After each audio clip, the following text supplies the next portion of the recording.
ज्या शेतकऱ्यांनी विमा उतरवला त्या शेतकऱ्यांची त्यांचा जो हिस्सा होता त्या हिस्स्यापोटी 20 कोटी रुपये रक्कम जमा झाली.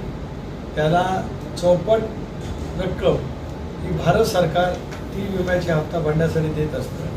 अशी म्हणून 110 कोटी रुपयाची रक्कम त्या ठिकाणी विमा कंपन्यांना प्राप्त झालेली आहे.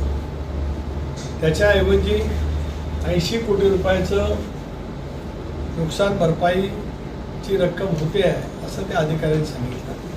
मी त्याच वेळेला 3-4 प्रश्न विचारले की ज्या वेळेला एका हेक्टरी एका विशिष्ट रकमेची हप्ता भरून विमा उतरवला जातो त्याला किती रकमेचं पिकाच्या संरक्षित हे विमा कंपनी करत असते.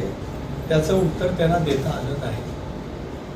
म्हणून मी त्यांना मूलभूत प्रश्न विचारला की 110 कोटी रुपये राज्य सरकार, भारत सरकार आणि शेतकरी याच्या तिघांच्या मिळून एकत्रितपणाने रक्कम जमा झाली. याचा अर्थ किती कोटी रुपयाचं संरक्षित ते झालं पाहिजे याचं उत्तर ते देऊ शकले नाही. ही सखोल माहिती मागितलेली आहे. या संदर्भामध्ये सोमवारी माझं अधिवेशन सुरू होईल त्यावेळेला मी त्या बाबतीमध्ये दिशा ही सगळ्यात महत्त्वाची समिती असताना